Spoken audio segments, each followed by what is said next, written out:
Tirumala తొక్కిసలాటపై retired జడ్జితో న్యాయ విచారణ కమిషన్గా high court retired judge justice Satyanarayana Murthy టోకెన్ల జారీ ఏర్పాట్లో లోపాలపై విచారణ జరిపి బాధ్యులను నిర్ధారించాలి. భవిష్యత్తులో ఇలాంటి ఘటనలు జరగకుండా చర్యలు సూచించాలి. 6 నెలల్లో విచారణ నివేదిక ఇవ్వాలి. ఉత్తర్వులు జారీ చేసిన సిఎస్ విజయానంద్. కృష్ణరాజు గారు చెప్పండి, మీకేమైనా నమ్మకం కలుగుతుందా ఈ విచారణ సంఘం మీద? 6 నెలల పాటు నడుపుతారంట. ఇది ఎంతవరకు సముచితంగా ఉంది? మీకేమనిపిస్తోంది? రాజమండ్రి పుష్కరాల విచారణ కమిషన్కి దీనికి ఏమైనా పెద్ద తేడా ఉంటుందా?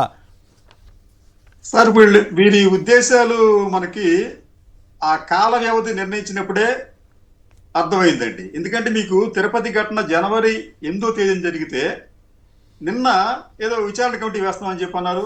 దానికి 6 నెలల వ్యవధి. ఇంత వ్యవధి ఇచ్చారు అంటే దాని అర్థం ఏంటంటే జనం దాన్ని మర్చిపోవాలి. ఆ ఇచ్చిన నివేదిక తూతు మంత్రంగా ఉండాలి. ఇంక విచిత్రం ఏంటంటే గోదావరి పుష్కరాల సందర్భంగా వేసిన నివేదిక ఒక విచిత్రమైన ఫైండ్ అవుట్ చేసింది. అదేమిటంటే అసలు ఆ తొక్కిసలాటకి కారణం ఎవరంటే మీడియా అంట. అంటే చంద్రబాబు నాయుడు గారు లేకపోతే ఆ రోజున ఆ సినిమా షూటింగ్ చేసిన దర్శకుడు వీళ్ళెవరో కాదంట. హఠాత్తుగా గేట్లు తెచ్చారు. అవన్నీ కారణం కాదంట పోలీసులు. కానీ ఎవరి కారణం? మీడియా అంట. మీడియా ఏం చేస్తుందంటే అప్పుడు దీనికి అపారమైన విస్తృతమైన ప్రచారం కల్పించిందంట గోదావరి పుష్కరాలకి. కాబట్టి స్టాంపిడ్ ఎక్కువ జరిగిపోయిందని చెప్పి ఆ కమిటీ తీర్పిచ్చిందండి. ఇప్పుడు ఈ రోజున కూడా దాదాపు మహాకుంభమేళాలో దాదాపు 40 కోట్ల మంది వచ్చే అవకాశం ఉందని చెప్పి అంటున్నారు. ఇప్పటి వరకు కూడా సజావుగానే సాగింది. ఎక్కడ ఎటువంటి అవాంఛనీయ సంఘటన జరగలేదు. కానీ ఏపీలో మాత్రం ఎందుకు జరుగుతున్నాయండి అంటే వీరి అసమర్థత, ఉదాసీన విధానాలే దీనికి కారణం. తమ తప్పులను కప్పుపుచ్చుకోవడానికి తూతూ మంత్రంగా ఏదో కమిటీని వేయటం, ఆ కమిటీ నివేదిక తర్వాత బుట్టదాఖలు చేయటం అనేది ఈ చంద్రబాబు నాయుడు గారి పాలనలో ఒక సాంప్రదాయంగా మారింది. కేసీఆర్ గారు ఓకే, మీరేమైనా వ్యాఖ్యానిస్తారా సత్యనారాయణ మూర్తి గారి నియామకం మీద? ముందుగా మీకు అట్లాంటి ప్యానల్లో ఉన్న అందరికీ సాక్షి టీవీ ప్రేక్షకులందరూ నమస్కారాలండి. Good morning.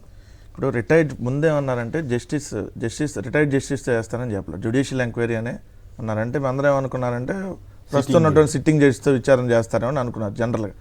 ఇది జరిగింది 8వ తారీఖు.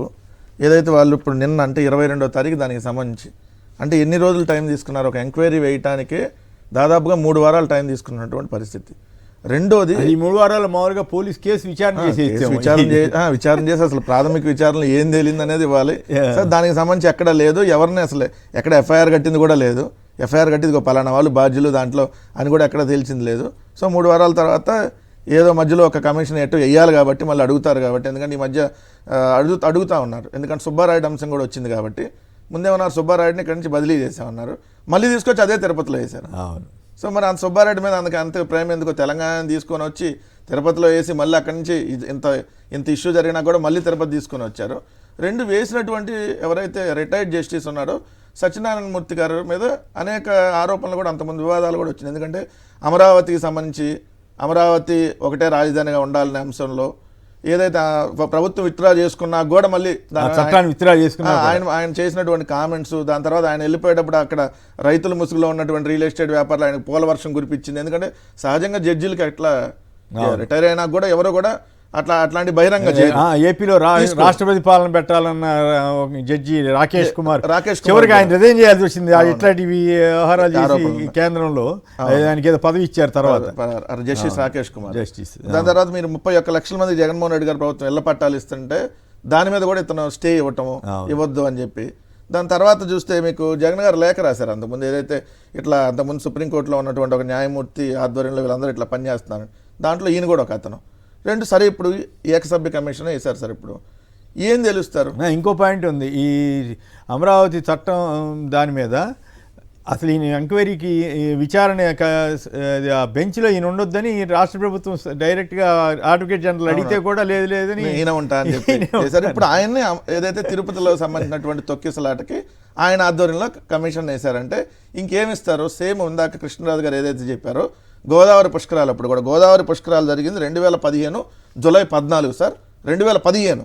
అవును, రిపోర్ట్ ఇచ్చింది ఎప్పుడంటే ఆ కమిషన్ తీర్పు 2018 సెప్టెంబర్ 3 సంవత్సరాల తర్వాత. ఎందుకు ఎలక్షన్స్ రాబోతుంది కాబట్టి ఎట్టి పరిస్థితులు ఇవ్వాలి కాబట్టి ఇచ్చి వాళ్ళు ఏం చెప్పారంటే దోషం భక్తులది, పాపం మీడియాది, దానివల్ల 29 మంది చనిపోయారని చెప్పి అప్పుడు కూడా రిటైర్డ్ జస్టిస్ సోమయాజుల కమిషన్.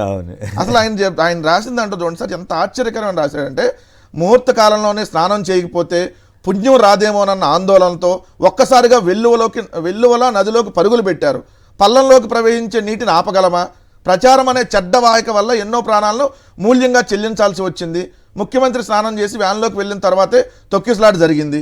అంతకంటే ఘోరం ఎంత దారుణం సార్. చంద్రబాబు అంటే నాయుడు ఈ విషయంలో నేను మీ ప్రభుత్వాన్ని కూడా తప్పుపడతా. అసలు అంత పెద్ద ఇన్సిడెంట్ జరిగితే చంద్రబాబు గారు ఇట్లా చేశారనేటువంటి అభియోగం మీకు ఉన్నప్పుడు, అభిప్రాయం ఉన్నప్పుడు మీరు దాన్ని తిరిగి అసలు ఏంటి వాస్తవం ఏంటో తెలుసుకునే ప్రయత్నం చేసి ఉండాల్సింది కదా. మళ్ళీ అట్లాంటి ఎందుకు చాలా ఉన్నాయి సార్. మరి అయినా కూడా ఇప్పుడు అంత కక్ష లేకుండా అప్పుడు జగన్ గారు చేసినా కూడా ఇప్పుడు కక్ష అని ప్రచారం చేస్తూ వాళ్ళు ఎంత కక్షపూరితంగా వ్యవహరిస్తున్నారు చూస్తున్నాం కదా. అదే సార్, అసలు ఎక్కడా లేని కూడా తీసుకుని వచ్చి ఇప్పుడు నాకు మీరు వీడియో ఎత్తే నాకు ఇప్పుడు మళ్ళీ మీ సాక్షి టీవీ మీద మళ్ళీ ఇంకో కేసు పెడతారేమో అని వచ్చింది. ఎందుకంటే ఇప్పుడు మీరు అమిత్ షాది పాతదాను కొత్తది వేశారు.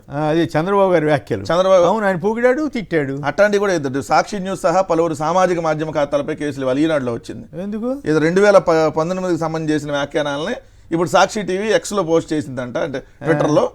దానికి సంబంధించి ఎవడో కంప్లైంట్ ఇచ్చాడంట. ఎవరు దారిపోయేవాడు ఎవరో కంప్లైంట్ ఇస్తే ఏది కక్ష కాదు. ఓ పక్క డావోస్ కూడా వెళ్ళి కక్ష సాధింపు లేదు మా ప్రభుత్వానికి అని చంద్రబాబు గారు పైకి సార్. సాక్షి న్యూస్ ఎక్స్ ఖాతా నుంచి వెలువడ్డాయని ఎవరో పాయకాపురం న్యూ రాజీనగర్ చెందిన యువకుడు నున్న పోలీస్ స్టేషన్లో కంప్లైంట్ చేస్తే దాని మీద 20వ తారీఖు రాత్రి పోలీసులు కేసు నమోదు చేశారంట.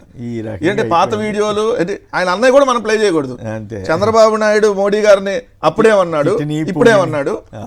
చంద్రబాబు నాయుడు గారు 14 లక్షల కోట్లు అప్పని అప్పుడు ఎలా దుష్ప్రచారం చేశాడు, ఇప్పుడు వాస్తవంగా ఉన్న 6.5 లక్షల కోట్లు అని ఏదైతే బడ్జెట్లో ఎట్లా పెట్టారు ఈ చెప్పినా కూడా కేసులు పెడతారంట.